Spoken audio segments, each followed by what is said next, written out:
So we have now around 30 minutes for roundtable and Q&A. And then you can all look forward for Reinier's cake that was briefly mentioned before in our coffee break. But before that, you already know Reinier and cooking sections, but I would like to introduce Dehlia Hannah, who will be moderating this roundtable. And so Dehlia is a curator and philosopher of nature, presently Associate Professor of Environmental Aesthetics in the Department of Arts and Cultural Studies at the University of Copenhagen. And she holds a PhD in philosophy from Columbia University with specializations in aesthetics and the philosophy of science. So with that, Dehlia. Thank you.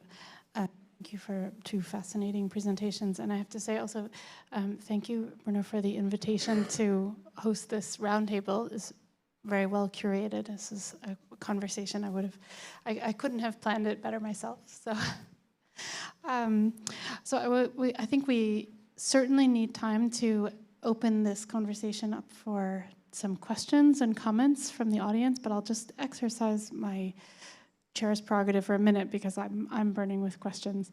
And I was looking for, there are so many resonances between your presentations and your approaches, but if I would just, but maybe I'll just leap to the one that occurs to me at the end and just maybe ask both of you to say a little bit more about it, which is this issue of the homogenization of desire, which is, we can understand this as being driven by the laws and by capitalism in general, and many other forces. But it issues in our own everyday experience, and his experience is very unconscious. And I think it's shocking even for me just to recognize that. What do I expect when I hear that there's going to be cabbage for lunch?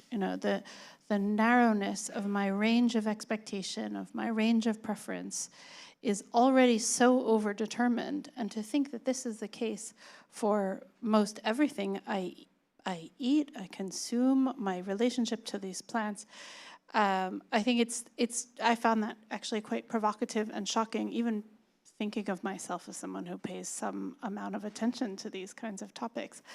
And I just wondered if maybe we could start by talking a little bit about that and about what it means to kind of push back against that and ask people to be more open and curious and maybe even really annoyed or bored with what is on offer in the world. Thank you. Well, I wonder about your question. My first immediate response is that if you talk about like more growing homogeneity of desire, my direct experience with my own customers is different. What I see, so I'm on the market twice a week with my vegetables, year round, which means that, for us to be able to continue to do our work, we need to be relevant to them. And that's a challenge because we are bound to our seasons, our climate, etc. So we can only grow what grows here in season. And at this time of year, starting more or less now, we have a growing diversity of crops, and it's exciting. There are new things, diversity is bigger. However, let's say around Carnival, end of February, we've had all winter of, more or less same vegetables, a lot of cabbage, etc. And then my customers ask for variety. They're fed up with that homogeneity that I'm offering. And there actually diversity in shapes, colors. We grow a whole range of radicchio seeds from Veneto, northeast of Italy, for example. That is what gets us through winter and what helps us to be an alternative to a system that has everything on offer all the time. So what I feel and see is that our customers got used to immense diversity, and that's what they're also expecting from alternatives. And that's on the one side the challenge to be able to deliver, but at the same time it's exactly what makes also the work exciting, because it pushes you into yeah, connections with farmers throughout Europe or the world to see, hey, you know, what varieties could I bring in that might actually surprise my customers next week? You know. Yeah, thank you. And I think for us, the way we've been also learning about the whole homogenization process is also how some of these traits, or many of these traits, or most of these traits in vegetables are also an environmental response of the plant. So the bitterness, for instance, like it's bitter because it's the, you know, there's the compounds that the plant releases in many cases, as a way to protect itself from the heat and scare certain insects away. So, but then the market wants us not to have those senses of, oh, bitter, yuck. But we cannot, if we remove the environmental response of the plant from the sense of taste so that consumers don't find it disgusting, we are also eroding the connection between the plant as a response to the ecology that surrounds it. Or the same with blueberries. Blueberries, like, people don't want to have blue teeth after eating blueberries, so, you know, the colorant has been taken out, but that's also a very good antioxidant, right? So I think the moment you start flattening those sensorial components in the plant, in the vegetable, but also in our bodies, this is where perhaps the problem starts. And I think also the question, I think, lies, and I think there's a distinction that is important to make here between accessibility and homogeneity, right? I think what we're accustomed to is not diversity today. We are accustomed to accessibility. It's the fact that, like, we go into the supermarket and there are always tomatoes, but the tomatoes are pretty much all the same tomatoes no matter where you are in the world. And that is like, that is pure homogeneity. And it's, for us, I think, and you know, like, I really admire like farmers like you that are very committed to kind of opening up the market essentially and expanding kind of people's like taste and senses and desire through these processes. At the same time, I think for us, it's also very important to think how it's done at the level of the industry, in a sense, and not at the level of consumers. You know, I'm very, as you were saying before, I'm very worried on this notion of like shopping for change. You know, that like we can, like, by creating more awareness at people, we can expand their desire. Like, it's actually, why are we not entering into spaces of consumption of food and having this variety as a given? Why don't we not go into a restaurant or a supermarket knowing that everything in there is healthy for us and healthy for the planet, healthy for the soil, etc.? It makes me think that there's, on the one hand, this overwhelming desire for variety, but that takes the form of, you know, I think of my own spoiled kids. I want tacos on Monday and sushi on Tuesday, and they want and pasta on Wednesday. They don't want variety of vegetables that have nuance of flavor, right? And I think this is the part of the tension, is that there's this desire, but then it is answered on this mass scale that ends up homogenizing also the landscape and the culture. It's to understand ourselves as, what's so interesting about your work is to help, the way that you help to allow us to understand ourselves as participants in this complex system of interrelationships, where, you know, everyone participates in some way, and there are some aspects that you're fostering through your practices that are quite fascinating.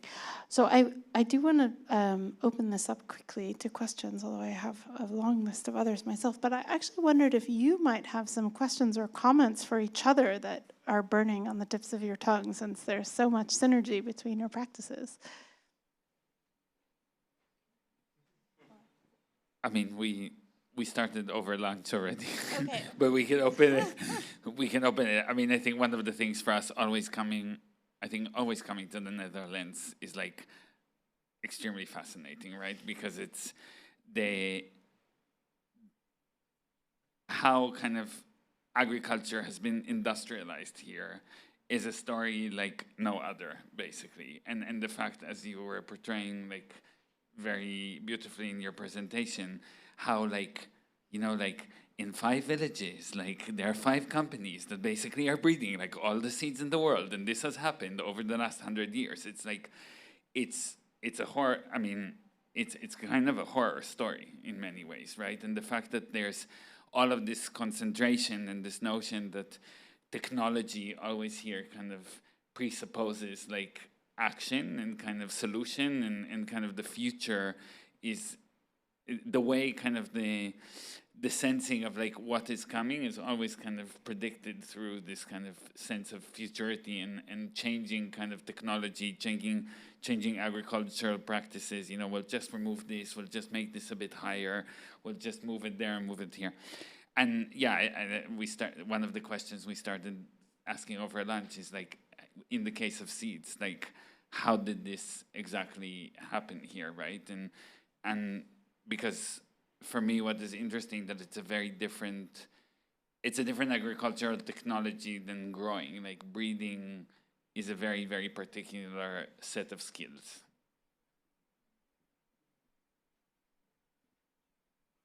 Yeah, I mean, we talked about it over lunch, like why here, or why the Netherlands? And I'm not a historian, or I would say an expert in that question. I hope to find out a better answer than I'm going to give now. But I do think, I mean, we talked about the Netherlands currently being the second, or that's the example I gave, the second world exporter in terms of fresh vegetables in the world after the US, which is impressive for such a small country. So the Dutch horticultural sector has always been highly professional. So maybe that's one, and the stakes have been high. So maybe that's one explanation. And then we also talked about flowers and the Dutch history of growing and breeding tulip varieties, where the stakes were massive as well. At some point, tulip bulbs in the 16th century were sold for, single tulip bulbs of new varieties were sold for prices higher than a house in the center of Amsterdam. So I think that maybe those skills and that whole sort of infrastructure around it explained also why, yeah, when it comes to vegetable breeding, there was infrastructure and expertise. But still, yeah. I mean, my question is just, can I join the network? Absolutely, yes. It's really, yeah, beautiful to see. And I think it's also, yeah, I mean, we're here just outside of Maastricht in the only organic farm in the municipality of Riemst. We have our friends around of other organic farms, but really this attention for the importance of seeds and varieties, even though there are networks in Flanders and the Netherlands, it remains super niche. But throughout Europe, there is a lot happening, and that's beautiful to see. And I think that's one of the reasons. I mean, what we do production-wise is local, but what I find so beautiful is, as part of working around the topic of seeds, is that is by necessity. I mean, the idea of a seed is to travel, and it's a world that brings us also outside of that hyper-local context into an environment like this, or connection with people, yeah, throughout the continent or beyond. Yeah. So I think we need to open this up for some questions and comments. There's one in the front. Hi, thank you for you both for your nice lectures. And I have a question, and the question is about image production and animals, not what you maybe expect, but for especially to cooking session. I see your image production, what you do in close to Istanbul.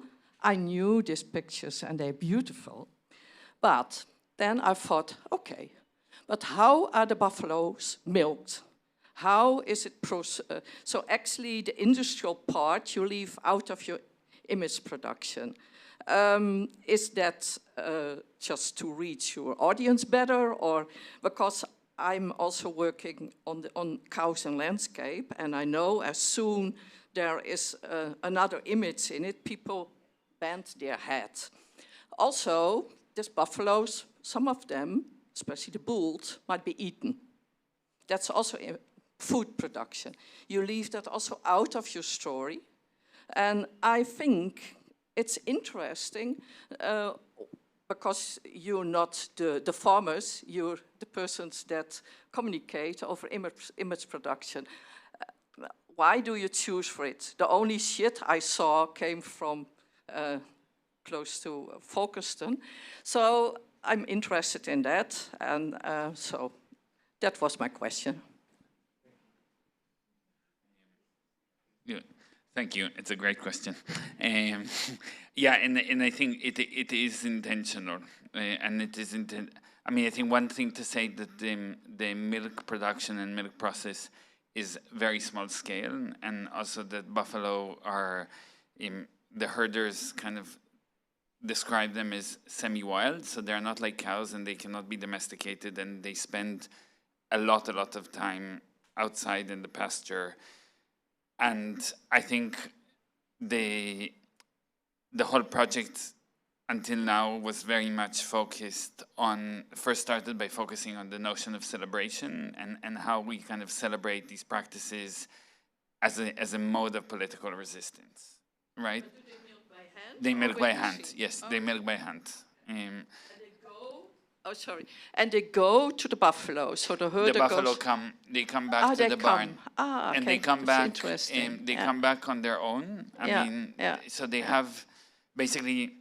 So the herds are divided. There are like the buffalo that are being milked at the moment, and the buffaloes that are not. Those who are not spend around 6 to 8 months outside in the pasture, just free, roaming around. And the ones that are being milked would come back to the barn every night and then leave every morning to the pasture. Okay. And how do they keep the milk cool? They with like tanks. Okay. Yeah, Okay. and it's being collected every day. Okay. So it's a bit of a different. It's quite of a different system to like industrial cow milk production, and we've been, because the focus was very much kind of on the ecology of mud, and which of course like shit has a big part of that as well, absolutely. But it was more thinking about kind of the ecology of the wallow and kind of how to document and transport the importance kind of these ecological relationship within the wallow land versus kind of the, the relationship and what happens in the barn itself, because I think it's also like, at the end of the day, the buffalo spend not that much time there compared to like cows. I think another aspect as part of that, also that we learned is these intimacies is how basically the herders themselves grew up with generations of buffalo. They know all of them by name. There's like, each one has like around 50 buffalo. So their human grandparents and buffalo grandparents, they all grow together, and they know almost, it's quite incredible, the knowledge they have. There's like, oh, it's 3 p.m., it's this type of weather. I think the buffaloes must be in a pasture there that is 20 kilometers away. So it's really like semi-wild, but the interaction they have by attunement they have to each other is incredible.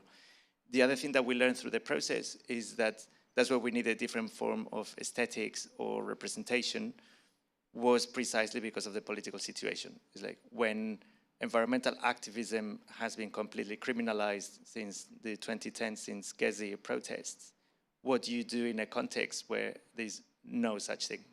When the rule of law doesn't apply, when there's a whole different mode of operation that also our Turkish colleagues also and many other people have learned how to navigate, how to read between the lines, how to celebrate things instead of accusing, or is a whole different mindset that does perhaps not apply in Western Europe. But that becomes the only way of operating when environmental activism cannot happen. Thank you.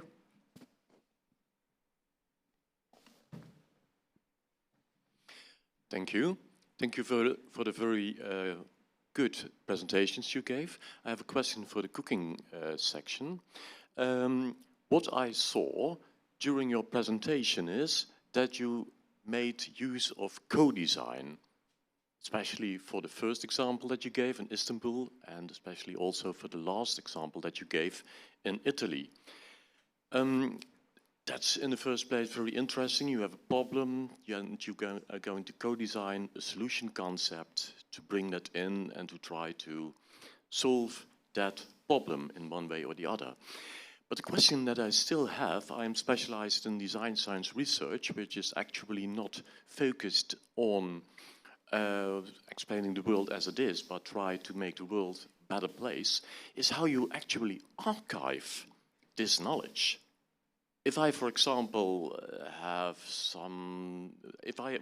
want to implement one of your ideas in a ecosystem here in the neighborhood, where can I get that knowledge? Should I hire you, or?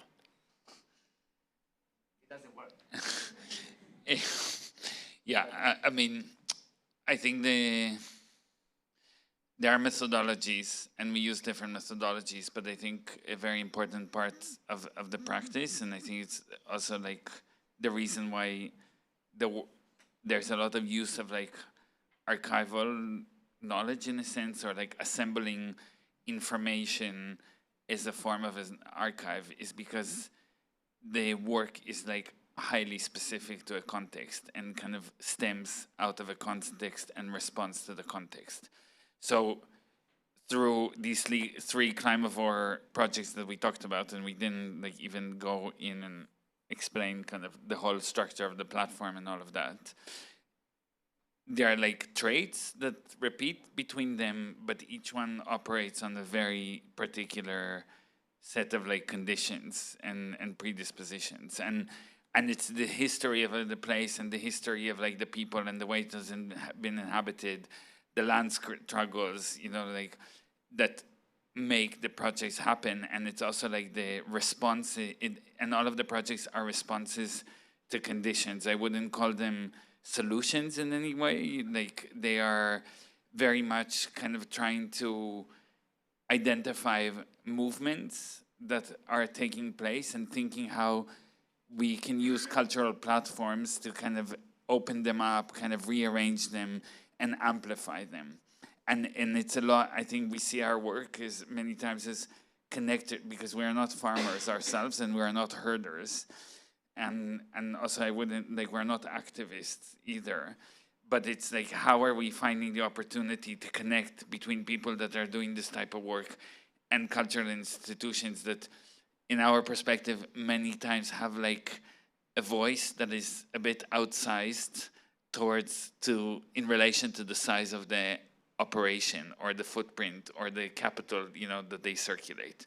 And that, I think, is what is unique in cultural production today. And how we can, as practitioners, can like take advantage of that. Okay, thank you.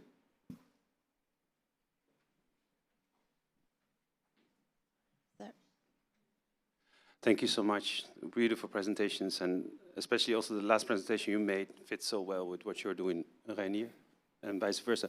You said something very beautiful, Reinier, about demand, and I have a question about that. And also, I wanted us to also sit still with the fact that the Dutch have done much more, because they also got us all the spices, you know? I mean, they went out to countries, colonized these countries, got these spices here, you know, became rich of it, but also because they created the waterways as well. They created a financial system as well in the 1600s that supported this system. So there's a lot of things happening at the same time, why the Dutch are what they are, right? So I think this is also interesting to bring in to this equation. But I have another question relating to demand. And as well, in my own studies, you have this idea that you cannot create demand, right? In economics, you have the idea you cannot create demand. In marketing, you have the idea that you have latent demand that you don't know it's there, but you have a feeling for it. And when you see it, then you say, ah, yes, I needed that. So it's a question of need. My question to both of you is, there is an intricate relation between supply and demand, you know, and it's very complex. An answer to what you're bringing and what you're doing, in fact, and also an answer to this idea of homogeneity, would rest within this idea of supply and demand, you know? And Because also you said something very interesting. There is diversity, but there's diversity of singular crops, like singular items that we see in supermarkets. But in fact, there are very little diversity in a sense. There's less diversity within the crop itself, right? Okay, so can we elaborate a little bit more on that? Because there's an economical side to this that I think is very important, and a philosophical economical one as well. So maybe. Should I go? Thanks, Hisham. Because I think, at least for me, yeah, I mean, the reason why I started farming now 7 years ago, I really wanted to move into practice, into arguing through vegetables. And that the big part of that is getting your production set up, and even if that's on a tiny scale compared to all the rest, there are so many practical questions that come with that, but they're essential because otherwise you're not arguing through vegetables, but through words. And I think that those arguments have their value, etc., of course, and they're also part of what we do today. We talk and exchange about. But in the end, we disagree with the practice. We disagree with what we're eating. And to do something about that, we do need to produce something else, and we need to buy something, and we need to buy something else. So if the whole sort of cascade of practical questions isn't solved, or isn't really an alternative in all of its dimensions, where people can say, at some point, because of my market stand or whatever, yeah, the shop of somebody else, they say, well, actually, I just don't need that system anymore. It becomes oblivious. Then we have made the step that I think we should work on. And so in that sense, preferences are important. How the competitors function, what their strengths are, all super crucial. My mechanization, the efficiency at which we work, they're all relevant because they play into the equation of the extent to which we can be competitive and be an alternative. So, and in that sense, that on the demand side, that also means educating well, talking about these kind of issues. I found what we just talked about the notion of sort of co-evolution with our crops, with our soil. That's such a vital point. Yeah, also the point you made about the preferences of your children, how their intuition is to eat diversity, but how that sort of expresses itself into wanting the industrial diversity that's actually not answering to the sort of source of that desire, right? We have many of these sort of innate intuitions about what we like eating that at heart are there because for thousands of years in the environment in which we evolved served our health. Like the intuition to not eat the same thing every day. The intuition to eat flavorful crops because taste and or complexity equates with nutrient density. The reason why when you get a notification on your phone, it's a red dot, it's because red dots grab our attention. Because berries are very hard to find in the environment. They cause a primal response. But what we need is to calibrate and bring into to calibrate our intuition about food with our capacity to reason. And we do this about ethics too. We can have ethical intuitions, but then if done well, we reason about whether those intuitions actually make sense.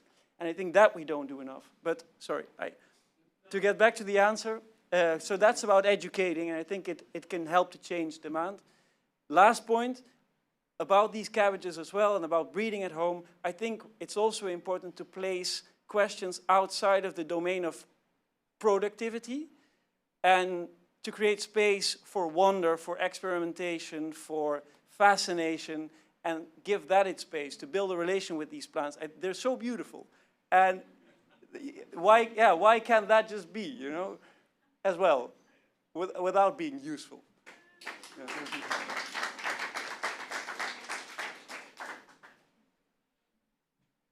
Yeah, thank you. Maybe to start with the supply, because it's something that has been quite powerful in the way the process, especially in Italy, with the supply and the demand. One of the challenges, apart from all the legal questions we've mentioned, it was also the certifications. We didn't go into details, but many of these practices, they cannot go through conventional certification or might not want to go through organic or, you know, all kinds of systems. So also what they've been proposing is this idea of the participatory guarantee, which means that it's built on trust, that people do what they do as farmers, and their network of consumers need to trust them that this is the right thing to do without needing to pay for a certification, because either they cannot afford it or the seeds they are using do not fit in the organic system as in certification. So the issue of trust has been quite powerful in how to rethink relations of supply and demand. And the other one is the committing to buy produce in advance, which is conventionally also known as CSA models, community-supported agriculture, where a network of people come together. And part of these assemblies and solidarity purchase groups, also what they've been doing is to pre-arrange what to plant and what to buy all in advance. So the consumers come together with the farmers and say, we would like this very particular type of pumpkin that we can only find in this village. Please plant this amount of this because I want to commit to this amount. And then you get 100 people. So it is almost like an anticipation of the harvest. So it's kind of also there's certain lines with prefigurative action. This is more anticipatory purchase, where you decide together what to plant, how much, and you also pay in advance the whole harvest so that the farmer redistributes the risk. And that's kind of a key part in this supply and demand. That's kind of the, you can compare it to art. That's a very supply-driven way of thinking. Yeah, we create because we want to create. Yeah, we're not looking at demand first. So it's not based on focus groups, or it's not based on, you see, our industries are demand-driven. Yes, they think they understand the demand, so it's very marketing-driven, in fact. That's the point I'm trying to make, exactly. It's very close to art, because we make art nevertheless. We stand up, we make our thing. It's very supply-driven, you see what I mean? But that's yeah, exactly, thank you. We've run out of time. Can I wrap it off, or you want to say a few? Yes. Of course. This being an art school, I thought maybe slightly running over time.